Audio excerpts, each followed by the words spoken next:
Good morning, Pilipinas. Good morning, good afternoon, Amerika. At sa iba't ibang mga bansang lalo na po ang mga kaibigan ko.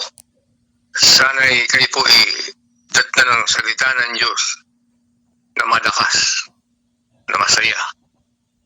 Kaya pong malapit ang bumalik ang Panginoong Jesus. Ang akin pong ibabahagi sa inyo ay Jeremiah 29, verse 13.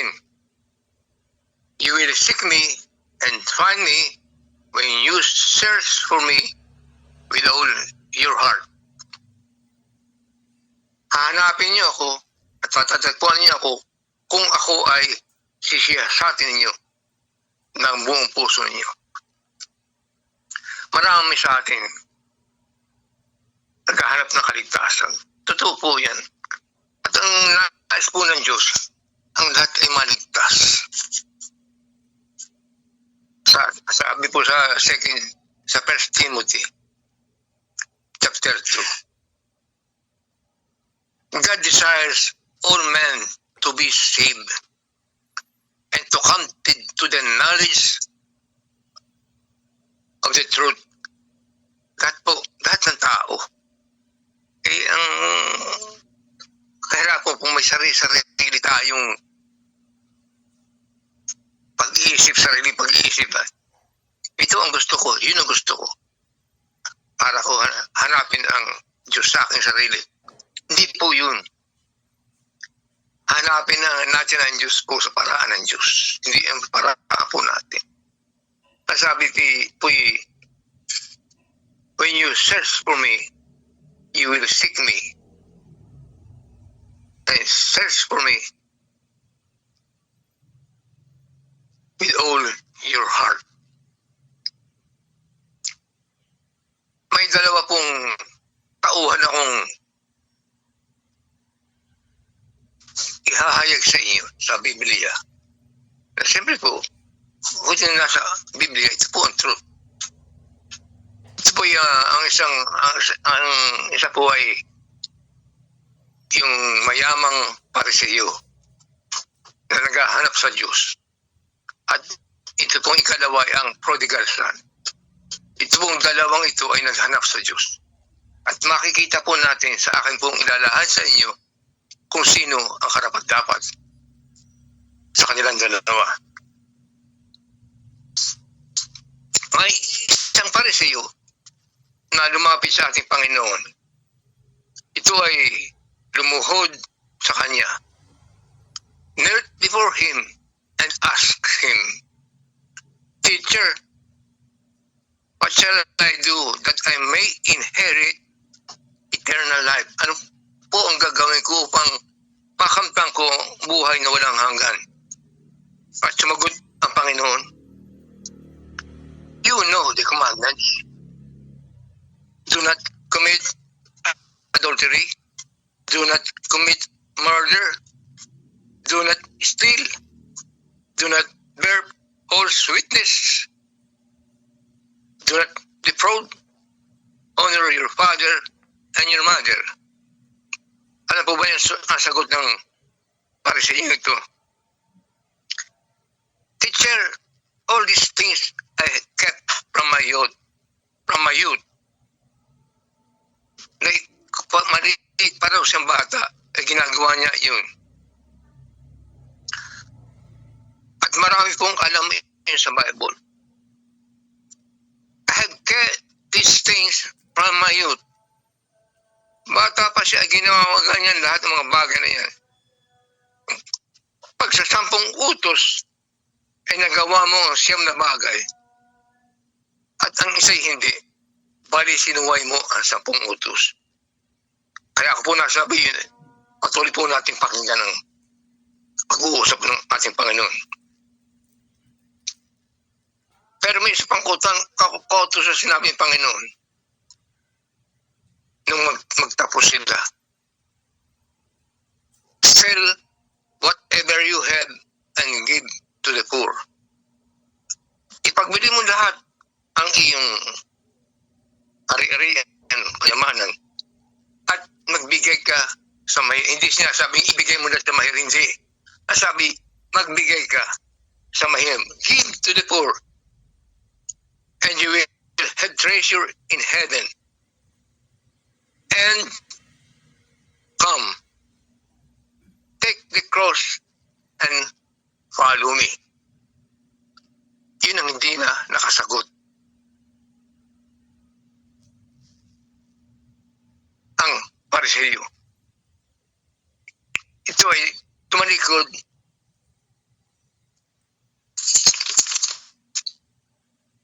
he became sad at Jesus' word, and he said he went away.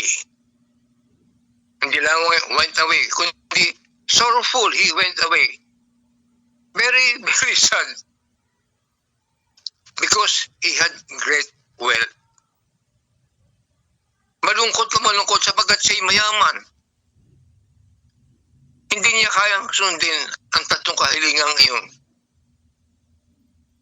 Take up the cross, follow me.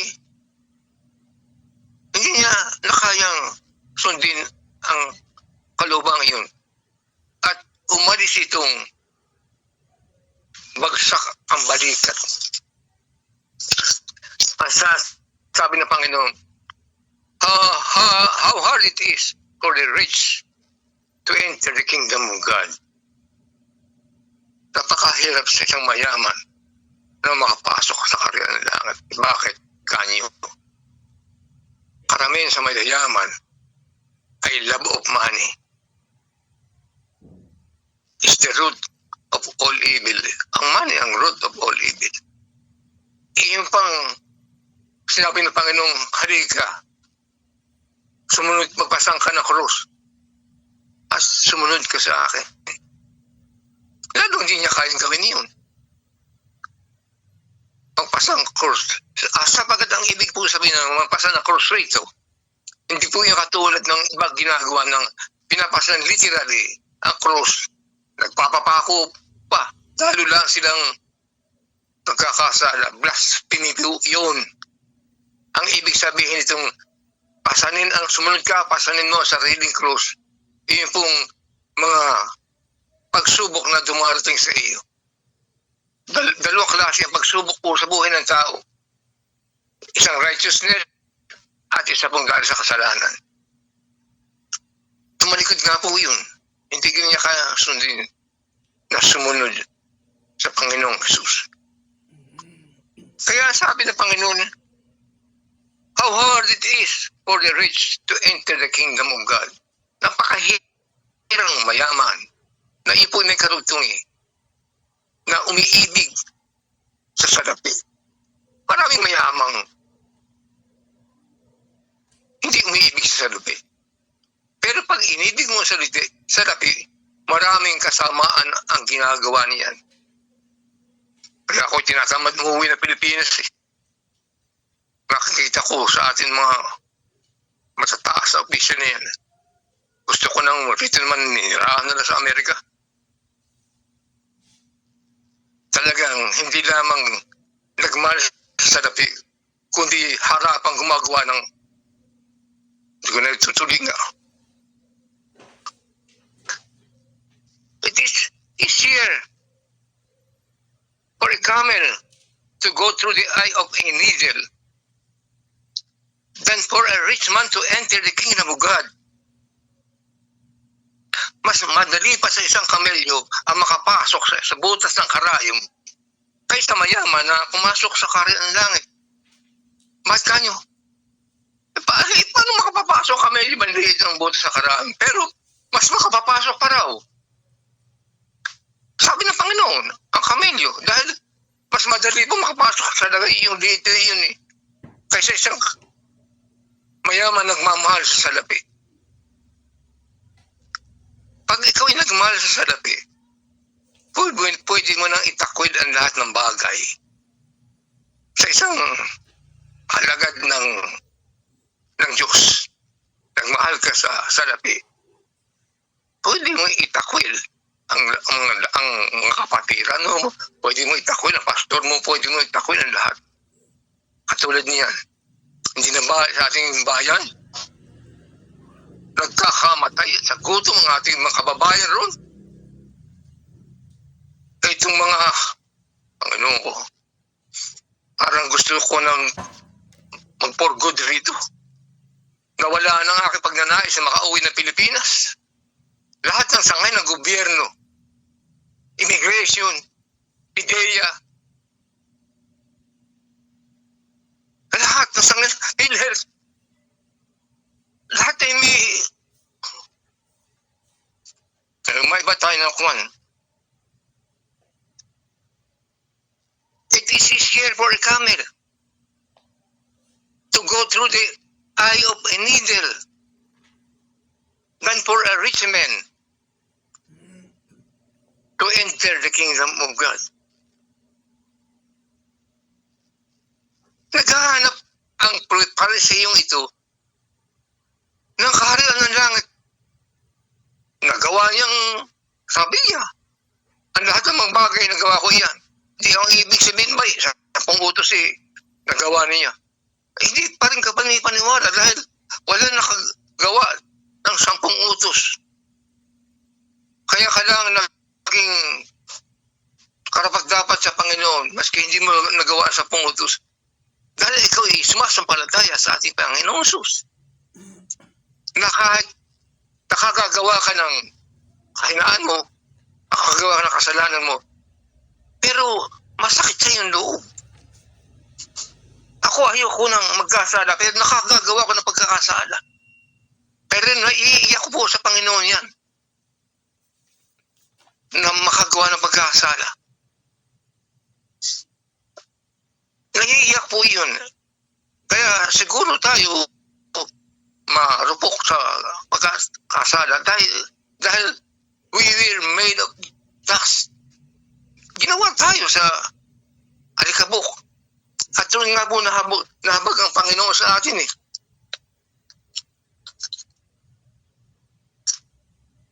Ang sabi po rito sa 103 ng awit,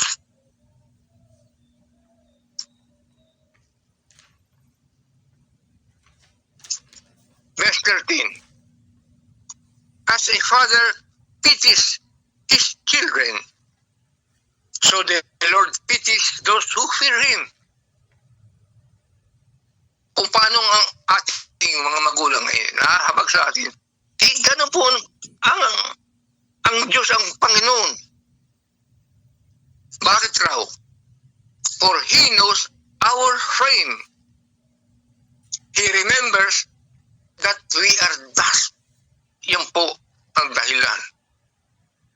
Kaya inibig tayo ng Panginoon. Kaya anong ginawa niya? He sent the second Adam. Ang second Adam, ang ating Panginoong Jesus, upang ma-restore ang lahat ng naiwala ng first Adam.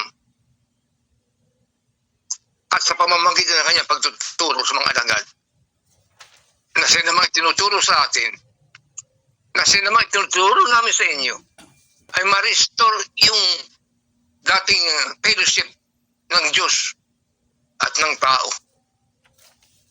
Walang kabuluhan po ang buhay kapag wala tayong Diyos. Hindi maaari po tayong mamuhay sa ating sarili lang. Ang Diyos po ang kailangan natin. You will seek me and find me when you search for me. Search for me with all your heart. Buong puso. Buong puso ang paghanap natin sa Diyos. At ang sabi nito, matatagpuan niyo ako.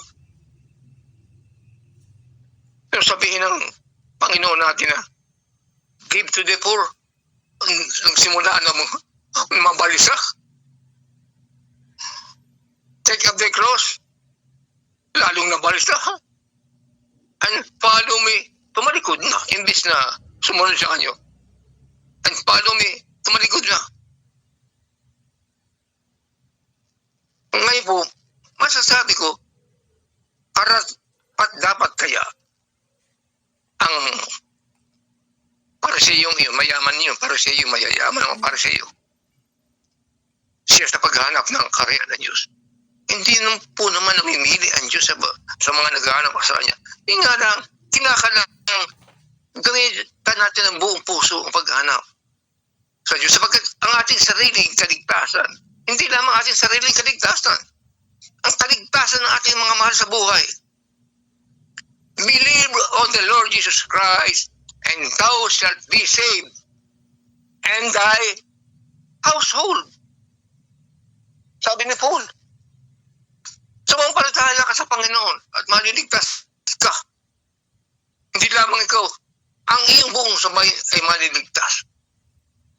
Hindi naman kumos sinabing maliligtas kahit na magpapatuloy sa pagkakasala ng sambahayan mo. Oo, may Diyos. Alam ko may Diyos. Ay maliligtas. Hindi ganun eh. Dahil sa iyong pagsampalataya, dahil nakikita nila na ikaw ay ginagawa mo ang kalooban ng Diyos, na dating ikaw ay manginginom, na dating ikaw ay sugarol, na dating ikaw ay womanizer, na dating ikaw ay masama, ay makikita nilang bigla kang nagbago. At yun ang ibig sabihin ng your household will be saved. Nagbago ka, nakita nila na totoo ang Diyos na pinaglilingkuran ng aking kapatid niya ito, ng aking anak na ito, sapagat nabago siya. Kaya ako hindi makaiwala sa Diyos. Ay, bagamat pinipilit kong huwag magkasala, nagkakasala ako. Pero naiiyak ko po sa Diyos yan, na sinasama ko sa dalangin. Asin po niyo sa akin ang lahat ng mga ito upang ako'y makalapit sa iyong kabanal-manalang dako. Pinagsisisihan ko lahat ang mga kasalanan ko. At sa mga kasalanan ko, naisip ko minsan, ba't kaya ako nabuhay pa? Dahil sa mga kasalanan. Pero, God is good. Not only good, He's very, very good. Binago niya ako.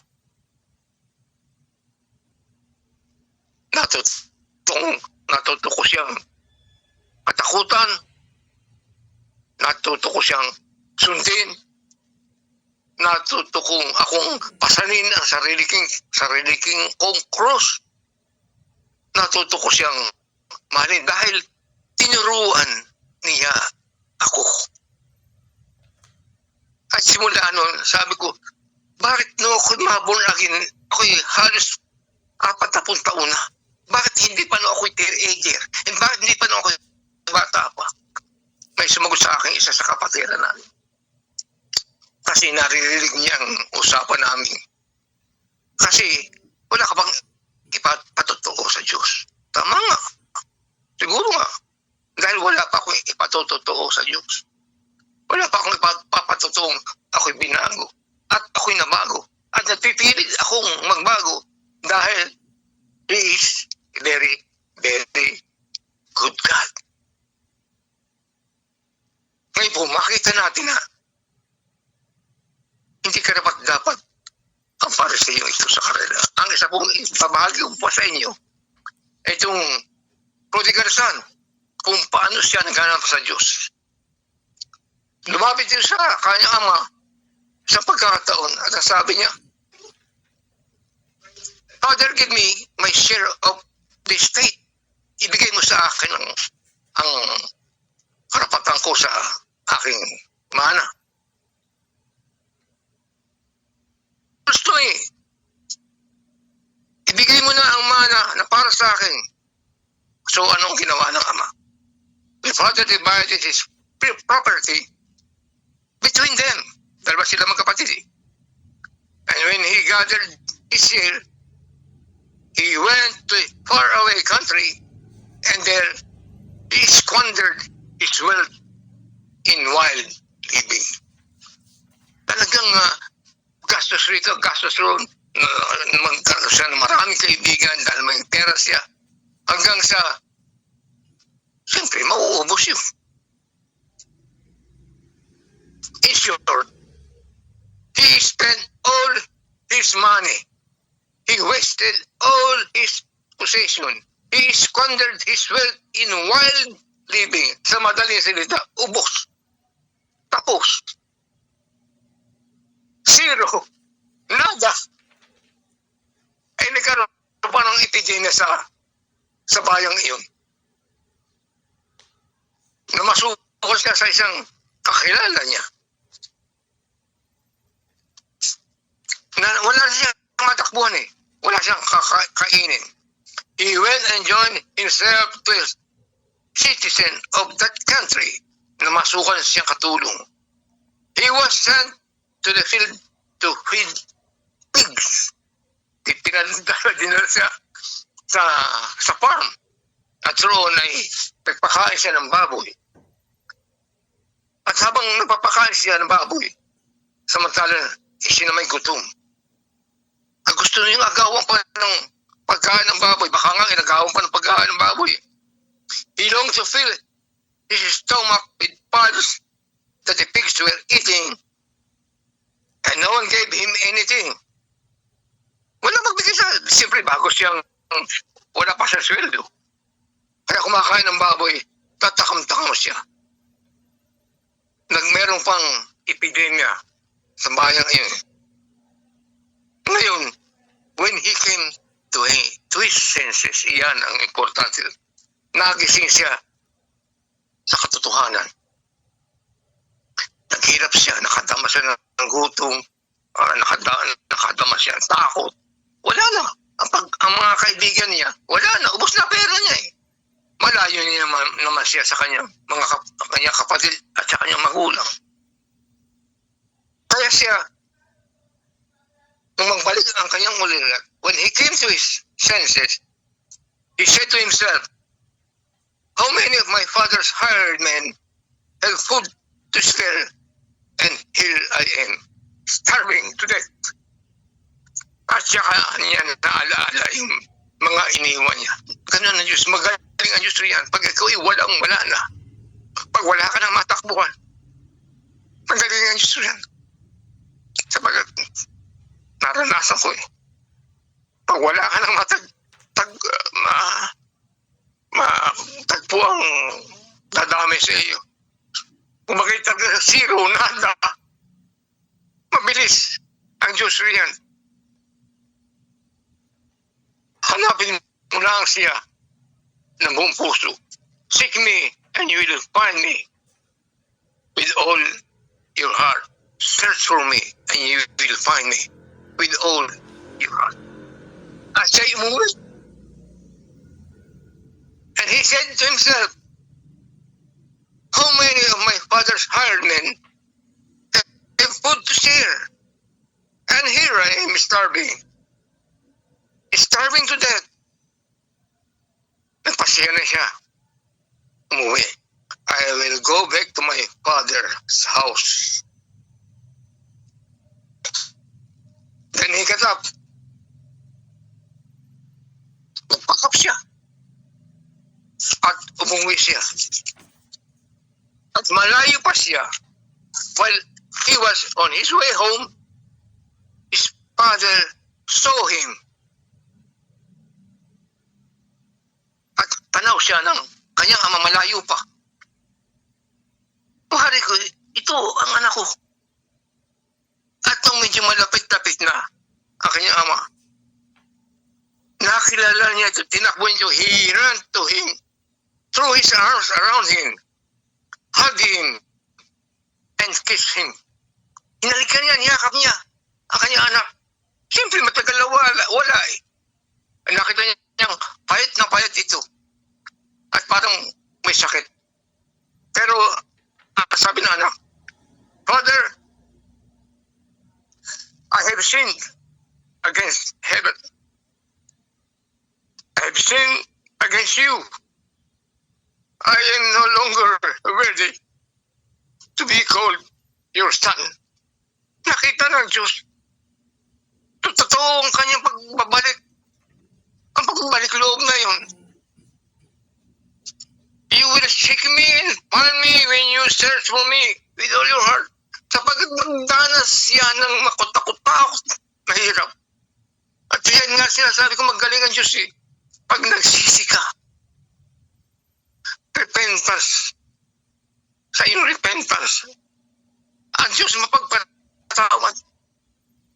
Kung yun lang, sabi sa Isaiah 1:18, gano'n man kapula, gano'n man kaitim, ang iyong kasalanan, kaya kong paputiin ng tulad ng isang niebe. Kaya kong paputiin, alisin ang iyong kasalanan.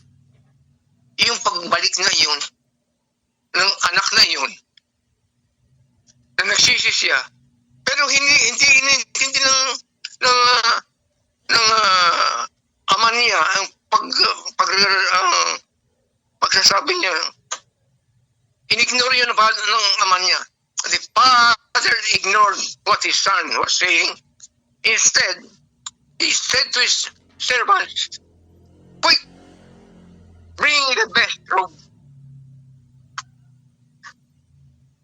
Put it on him. Put a ring on his finger, sandals on his feet, and bring the fattened calf and kill it and cook it. We will have a feast. We will have a celebration. For the son of mine was dead, and he is alive again. He was lost, and he is found. Let's celebrate." Ganyan po ang Diyos. Magsisi ka. Hindi yung pag nagkasala kay sorry Lord, hindi ganun nais ng Diyos eh. Yung dahil sa problemang naranasan mo, dahil sa mga naranasan mong mabigat na inatuto mong ikaw ay nagkamali, nakilala mo ang pagkakamali mo. Hindi katulad nung rich, yung ruler na Pariseo. Nagawa ko na po lahat yung 10 utos. Mula pang bata, ginawa ko na yan. Pero, at hanggang ngayon, ay tanongin siya, sinubok siya ng Panginoon. Pag hindi mo kayamanan mo, at magbigay ka sa mahihirap, at saka ka sumunod sa akin,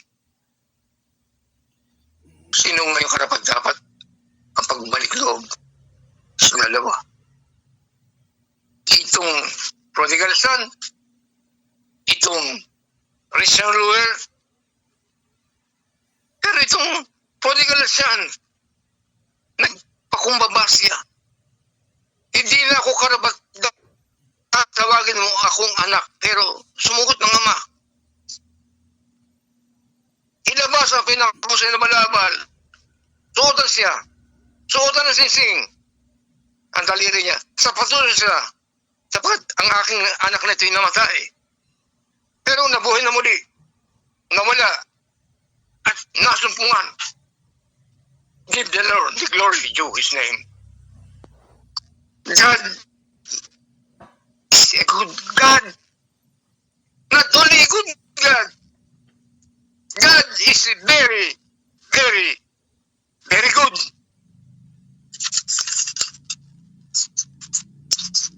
Ano sabi po rito?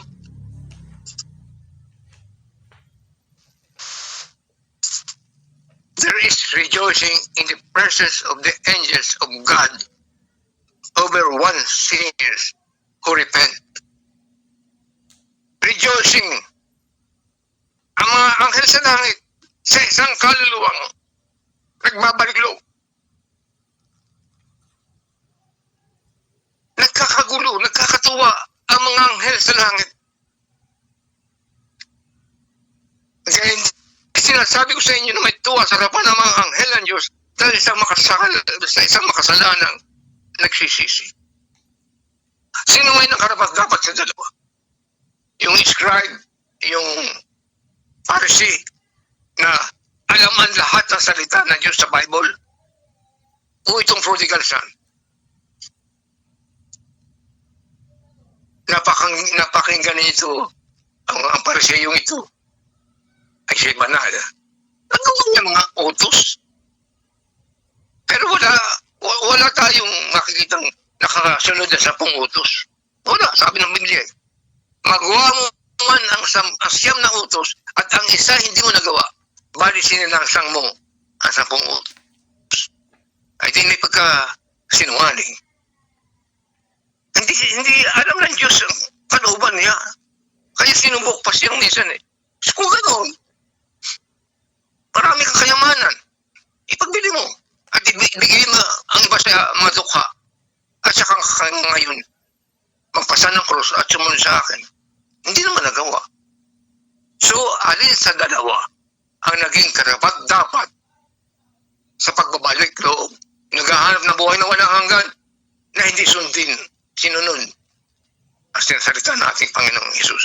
Na ito nakaranas, takot ako ng problema at napag-isip-isip niya na siya ay nagkamali, nagkasala sa langit, nagkasala sa kanyang ama. Pero hindi na ama kanya sinasabi yan eh. Ilabas yung pinakamabuting robe. Suotan na singsing, suotan na sapatos, patayin pinatabang baka, iluto, at we will have feast, a celebration. Salamat po, Panginoon, sa salitang ibinahagi mo sa kanila. Ang lahat ng ito'y, alam ko, Panginoon, na mayroong katapusan ng mga kasamaan rito sa daigdig nito. Yun naman nasabi mo eh. Sa mga huling araw, ang masasama ay lalong sasama. Nakikita ko sa Pilipinas yan. Ang masasama yan, pinatunayan na ng anak na sila talagang masama. Yung kanyang amay masama. Siya masama. Pinatunayan na ng anak na ang dugo ng ama ay dugo rin na nasa kanya. Kaya ang kanyang mga galamay, masasama rin. Nabupanis ni Ruth Bulidin, halos lahat ng mga opisyali sa Pilipinas, love of money. Pero ako naaawa rin sa kanila. At higit sa lahat, pero sa mga kapwa nating kababayan, 117 million Filipinos. They're suffering. Walang makain, walang mabiling bigas. At lalong mamamahal yan dahil ang isang magnanakaw, hanggat may mga nanakaw yan, hindi mo sasawa yung nanakaw. Walang kabusagan yung mga yan eh. Lalo maghihirpan ng Pilipino. Pero magsaya kayo. Yun ang hudyat na Jesus is coming. Yan ang isang hudyat na nagkatotoo salita ng Panginoon na sasamaan, lalong masasamain, lalong sasama. Yan, nagkakatotoo eh. At ang mga matuwid ay lalong magiging matuwid. Nagkakatotoo. Kaya, hindi ako nagsasaya dahil maraming masama. Kundi, nagsasaya ako dahil natutupad ang salita ng Diyos. And Jesus is coming. Hanggang rito na po lamang ako'y muling mananalangin. Maraming salamat, Panginoon. Magpadala ka ng maraming kaluluwa. Lalo na po yung mga manalapit sa akin, ang aking mga kaibigan. Ilapit mo sila sa aking Panginoong Hesus. Wala akong dinadalangin sa inyo gabi-gabi, kundi ang mga dati kong kaibigan. Ilapit mo sa aking Panginoong Hesus. Gamitin po niyo ako. At narito po ako. Handa po ako maglingkod sa inyo hanggang sa muling pagbalik. Salamat po. In Jesus' mighty name, by the power of the Holy